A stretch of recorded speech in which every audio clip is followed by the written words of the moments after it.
Chères dames et messieurs, bienvenue à cette chronique de culture noire. Je suis Fredlar Poète.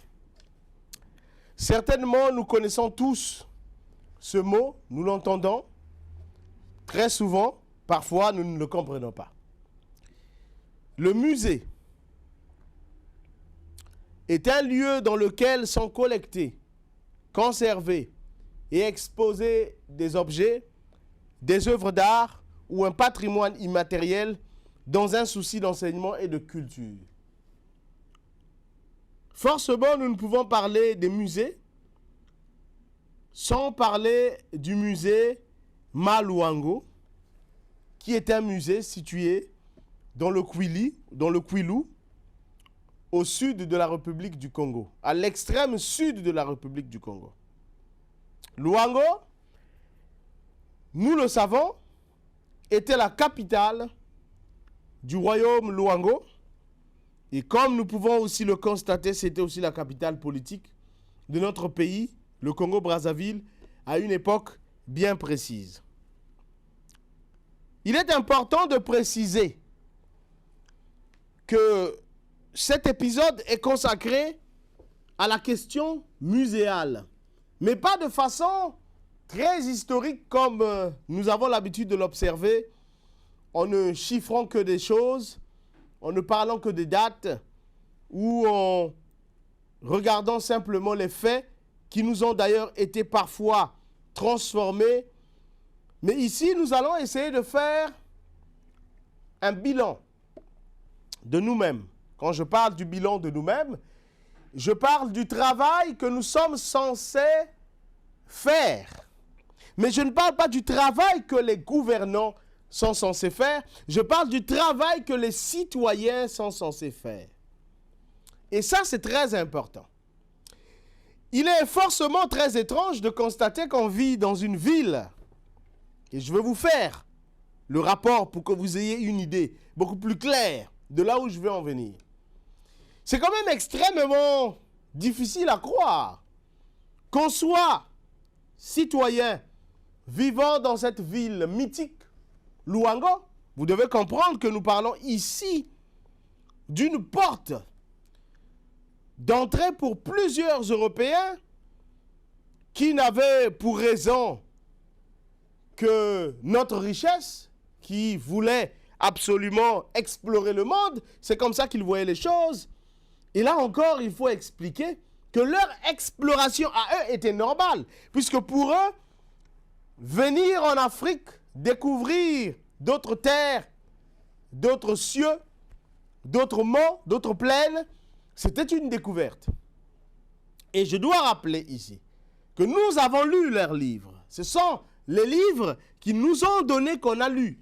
Et lorsqu'on a dit qu'un tel a découvert l'embouchure de, c'est tout à fait logique pour eux d'écrire comme ça.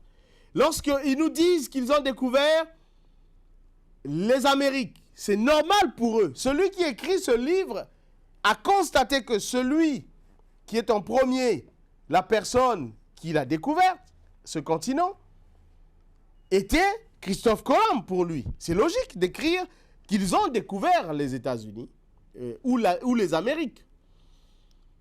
Mais nous qui sommes issus de ces continents, nous qui sommes africains, nous ne pouvons pas dire que celui qui a découvert Luango, c'est un tel. Ça, c'est à eux de le dire. Nous, nous savons que Luango, c'est nous-mêmes. C'est notre terre-mère. Une chose m'écoeure, c'est que il y a des gens qui passent des années à chercher des parcelles à vendre pour faire un voyage, effectuer un voyage vers l'extérieur. Et quand ils vont dans ces pays, ils vont rencontrer les sites touristiques de ces pays, ils vont prendre des photos, ils vont se montrer devant ces monuments historiques du XXe siècle ou même d'avant. Ils vendent des parcelles à coût de millions de francs CFA pour aller faire une photo devant une stèle quelconque. Il est très étrange de constater que notre propre histoire est bafouée, négligée, abandonnée par des citoyens qui se disent valeureux de leur pays ou de leur patrie. C'est étrange que quelqu'un soit offusqué devant un racisme et qu'il ne le soit pas devant l'abandon qu'il fait lui-même de son musée, de son mémorial. Nous avons au sein du Congo-Brazzaville plusieurs mémorials. Et je sais que dans vos têtes, il y a un nom qui sort. Mais je vous parle du mémorial, par exemple, le mémorial Marien Ngouabi. Ce mémorial existe. Si vous allez à Brazzaville, vous allez vers le ministère de la Défense, vous allez le trouver là. Nous avons un musée. Je pense que parmi les musées que nous avons désormais, en premier, il y a ce musée de Luango, qui est riche de notre histoire. Je vous explique pourquoi. Il n'y a aucun musée au Congo qui pourrait être supérieur à celui-là. Je vous explique. Parce que c'est le musée de nos origines. Quand je dis de nos origines, de notre histoire moderne, originelle en tant que République du Congo. Puisque ces Blancs qui viennent découvrir le Congo, que nous connaissons déjà, tout cet espace, la RDC, l'Angola, la Centrafrique, une bonne partie du Tchad, une bonne partie du Cameroun, tout cet espace, c'est le royaume Congo. C'est connu, il y a même des traces, il y a même des textes qui sont restés. Dans ce musée, vous les trouverez, la traçabilité de ces individus. Depuis 1660, il y a eu des textes, il y a eu des preuves que ces gens considéraient déjà cet espace comme étant le Grand Congo. Ce qui est très étrange, c'est que là, nous voulons aller faire du tourisme. Et là, je vais être obligé de dire la vérité. Nous voulons aller faire du tourisme à Dubaï, ce qui n'est pas mauvais. On a le droit d'explorer le monde. Comme disait Salomon, un jeune qui voyage est plus sage qu'un vieillard qui est resté dans le même village toute sa vie. Mais nous voulons ici recontextualiser les choses. Nous sommes à l'ère de l'économie. Nous sommes à l'ère de la communication. Et chaque chose que nous faisons actuellement, chaque acte que nous menons, chaque bataille va compter pour l'avenir de notre pays, de notre nation. Pour nos enfants qui sont des millions à aller à l'école, dont nous ne sommes même pas sûrs de donner un jour de l'emploi. Il est important de comprendre que valoriser nos valeurs, vous voyez, valoriser nos valeurs, je fais là un pléonasme, mais qui est important. Valoriser ce que nous avons, notre histoire, les objets de notre passé, c'est valoriser notre futur, c'est donner de la plus-value à notre futur. Le musée de Luango, est visité par combien de Congolais?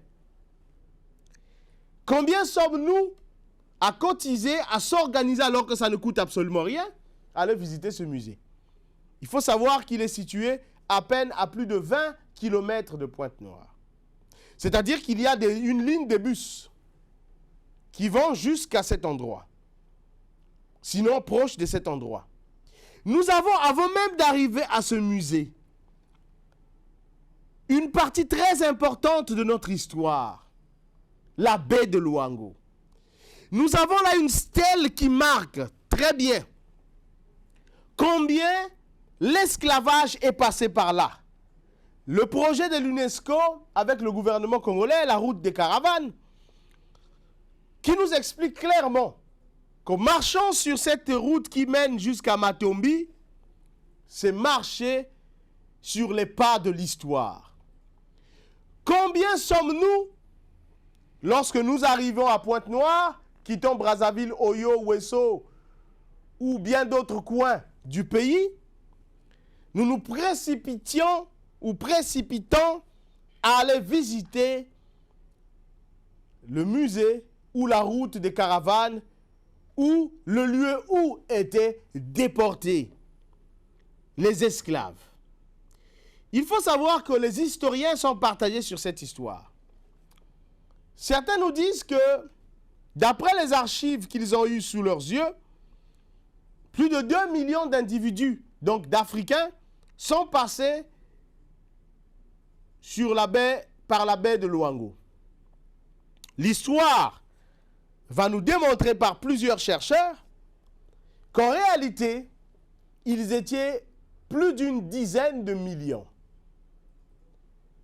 Tous les historiens sérieux qui se sont targués à travailler sur la question de Luango découvrent que Luango est le plus grand site d'esclavage, de traite négrière au monde. C'est fou, puisque nous savons que l'acte, où on va dire l'accent est beaucoup plus mis sur Gorée, sur Ouida et bien d'autres sites d'Afrique de l'Ouest, oubliant que Luango est le plus grand site. Des Ouest-Africains ont été amenés au niveau de la baie de Luango pour les conduire vers les Amériques. C'est pour cette raison qu'on retrouve par exemple une communauté au Panama qui s'appelle des Congos et qui sont entrés dans la liste des patrimoines immatériels de l'humanité en 2018. Ces peuples Congo du Panama parlent des dialectes qui ont des assonances qui ressemblent à des mots qui viennent d'ici. Des peuples Vili, des peuples Bembe, des peuples Lari, des peuples Sundi. C'est très important de comprendre ce que je suis en train de vous expliquer. Que le site, le musée qui a été rénové, bien entendu, inauguré, grâce, il faut le dire, grâce à Total, puisque c'est un projet de Total qui s'allie avec quelques gouvernants qui réussissent à créer un site très important et ce musée a vu le jour. Pour moi, c'est une fierté nationale d'avoir de telles preuves. Rares dans le monde sont des sites encore palpables et visibles où étaient déportés les esclaves. Il y en a eu plusieurs dans le monde qui ont disparu, emportés par les eaux. Luango est encore là. On peut voir, on peut sentir combien nos frères, nos sœurs, nos mères, nos ancêtres ont été enchaînés, torturés, conduits vers la mort, puisque tous les historiens disent que plus d'1,5 million de ces Noirs refusèrent d'aller jusqu'à destination et plonger dans les eaux troubles des océans et disparaissaient dans l'inconnu total. Et nous avons besoin de revaloriser notre culture noire pour créer un tourisme. C'est très important, il faut le dire, un tourisme noir, mais un tourisme esclavagiste, un tourisme qui explique les racines de ces lieux pour pouvoir permettre aux autres qui ne sont pas au courant des crimes qui ont été perpétrés d'être finalement informés et de se battre pour que ces choses ne se répètent plus. Nous sommes atterrés, choqués de constater que des Congolais, des Africains, dépensent des millions pour aller visiter des lieux qui peut-être n'ont rien à leur apporter eux, culturellement, mais refusent de visiter des lieux qui sont dans leur propre pays, dans leur propre ville, afin de permettre à ce que les États, les gouvernants s'intéressent à ces questions. L'ONU, l'UNESCO et bien d'autres organismes et associations ont exprimé leur désarroi du fait que les dirigeants africains ne s'intéressent pas à valoriser des lieux de leur histoire. Mais il est temps d'expliquer que ce ne sont pas qu'aux dirigeants seulement de valoriser les lieux de l'histoire. Nous aussi, nous pouvons valoriser nos lieux de l'histoire. Ce ne sont pas que des Français qui visitent le musée du Louvre. Il y a des Africains qui quittent l'Afrique, qui prennent un avion, payent un visa, payent un hôtel très cher dans la ville de Paris pour visiter le musée du Louvre. Il y a des Africains qui payent des avions pour aller se faire prendre en photo devant la Tour Eiffel, ce qui est magnifique. Celui qui a des moyens fait ce qu'il veut. Mais nous aussi, nous avons la Tour Nambemba. Il faut commencer par la Tour Nambemba. Il faut passer par le musée de Luango. Il faut visiter les chutes congolaises qui sont magnifiques.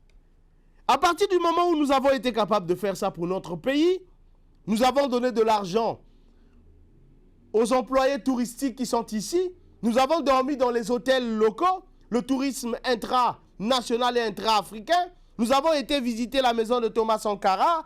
Nous avons été voir le musée Papa Wemba à Kinshasa. Quand nous sommes capables de faire ça, nous pouvons nous permettre de se déplacer plus loin. Parce que nous donnons d'abord de la valeur à nous-mêmes avant d'aller donner de la valeur aux autres. C'est très important pour nous de souligner ce fait. Le musée de Luango est encore ouvert. C'est un musée régional des arts et des traditions qu'on appelle Maluango. Mais comme je vous l'ai dit, c'est triste. C'est vraiment triste. Parce que le ministère de la Culture, lorsqu'il récupère le bâtiment, le transforme. Sachez que c'était l'ex-résidence royale.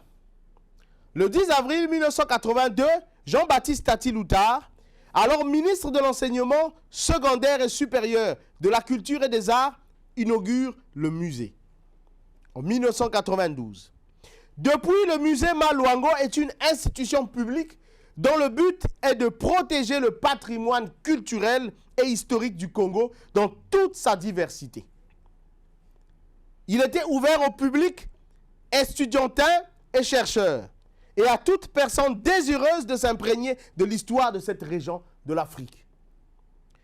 Le musée mesure 20 mètres de long sur 11 mètres de large et contient des séjours, des couloirs, des chambres et la salle de bain du roi. Toutes ces chambres ont été transformées en salles d'exposition ou en réserve. Plus de 300 objets et documents y sont exposés, ainsi que d'une douzaine de collections différentes, illustrant les événements historiques et l'évolution de la société congolaise. Les objets de grande valeur artistique sont exposés aux côtés de ceux plus modestes, liés à la vie quotidienne qui sont considérés comme importants dans les études des peuples anciens congolais. Les outils de travail traditionnels comprennent des pioches, des haches, des couteaux, des soufflets en bois, des gourdes et des herminettes.